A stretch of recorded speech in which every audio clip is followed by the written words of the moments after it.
Hello everyone, আসসালামু আলাইকুম। Welcome back to my channel. আশা করি আপনারা সবাই ভালো আছেন। আমিও ভালো আছি আল্লাহর রহমতে। আজকে আমি রান্না করব সিজনাল সবজি সজনা আর ডাল। ডাল দিয়ে সজনে খেতে কিন্তু অনেক মজা লাগে। সজনে আমাদের দেহের অনেক রোগ প্রতিরোধে সহায়তা করে। তাই সিজনালে সজনে খাওয়ার অনেক উপকারিতা আছে। চলো না আমি আজকে কিভাবে ডাল দিয়ে সজনে দিয়ে রান্না করি সেই রেসিপিটি আপনাদের সাথে শেয়ার করব। ফার্স্টে আমি একটা কড়াই নিয়ে নিয়েছি। কড়াইয়ে দিয়ে দিব একটু ডাল। ডাল দিয়ে দিলাম। এবার দিয়ে দিব একটু বেশি করে কাঁচামরিচ, পেঁয়াজ আর রসুন দিয়ে দিলাম।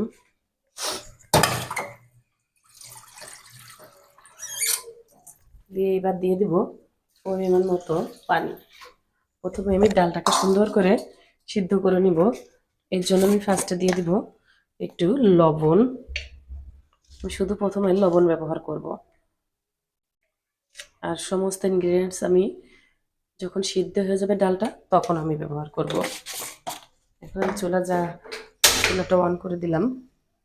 এখন ঢাকনাটা খুলে আমি দেখব ডালটা সিদ্ধ হয়েছে কিনা।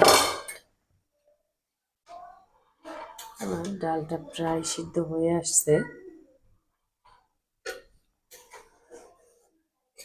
আর একটুখানি সিদ্ধ করে নেব, তারপরে আমি সজনেটা দিব।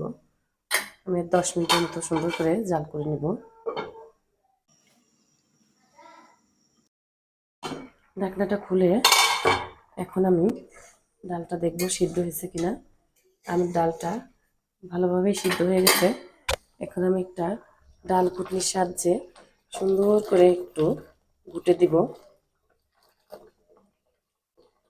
এভাবে সুন্দর করে করে দিতে হবে।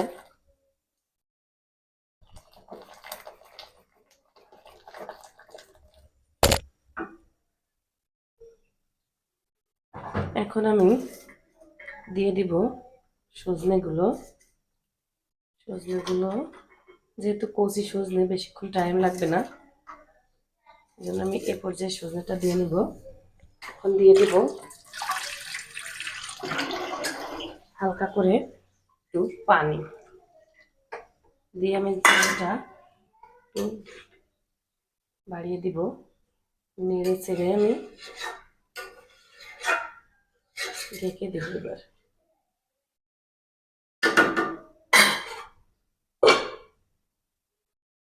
আমার ডালটা গরম হয়ে গেছে, সজনেগুলো দিয়ে দিয়েছি। এ পর্যায়ে আমি এক এক করে মশলাগুলো দিয়ে দিব। এখন আমি দিয়ে দিব একটু ধনিয়ার গুঁড়া, দিয়ে দিলাম পরিমাণ মতো ধনিয়ার গুঁড়া, দিয়ে দিব হলুদ গুঁড়া। হলুদ গুঁড়া দিয়ে দিলাম পরিমাণ মতো। দিয়ে আমি এবার সুন্দর করে একটু নাড়াচাড়া করে দেব। দেখুন গাইজ, কত সুন্দর একটা কালার এসেছে। আপনারা চাইলে বাসায় এভাবে সজনে ডাল রান্না করতে পারেন। আশা করি ভালো লাগবে। আমি সবসময় এভাবে রান্না করি, খেতে কিন্তু অসাধারণ হয়। তরকারি যদি কালারটা সুন্দর না আসে তাহলে আমার মনে হয় খেতেও সুন্দর লাগে না। এখন আমি দিয়ে দিব হালকা আর একটু লবণ। দিয়ে দিলাম পরিমাণ মতো হালকা লবণ। আমি আগে থেকে একটু ডাল সিদ্ধ করার জন্য লবণ দিয়েছিলাম, এই জন্য আমি বেশি দিলাম না, অল্প করে দিলাম।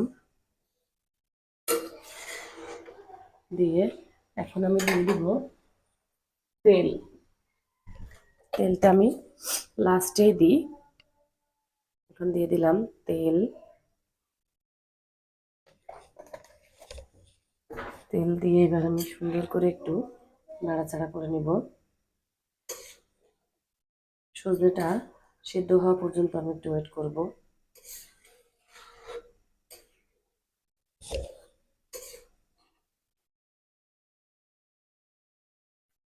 আমার সজনেটা সিদ্ধ হয়ে গেছে। আমি এবার দিয়ে দিব উপর থেকে ভাজা জিরার গুঁড়া। ভাজা জিরার গুঁড়া দিলে তরকারির টেস্টটা দ্বিগুণ হয়ে যাবে। সজনে বাটায় ভাজা জিরা গুঁড়া দিলে টেস্টটা যেন দ্বিগুণ হয়ে যায়। আপনারা এইভাবে অবশ্যই একবার বাসায় ট্রাই করে দেখতে পারেন। আমি এটা দিয়ে আমি 2 মিনিটের জন্য একটু ঢাকা দিয়ে রাখবো।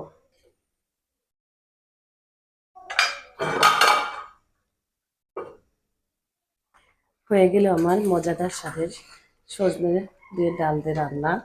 আপনারা চাইলে বাসায় এভাবে ট্রাই করতে পারেন, আশা করি ভালো লাগবে। আমার রেসিপিটি ফলো করে প্লিজ এভাবে একবার ট্রাই করে দেখবেন, খেতে অসাধারণ হয়। আমার ভিডিওটি যদি আপনাদের ভালো লাগে প্লিজ লাইক কমেন্ট শেয়ার করবেন এবং আমার চ্যানেলটি সাবস্ক্রাইব করতে ভুলবেন না। Thank you so much for watching my video. আল্লাহ হাফেজ।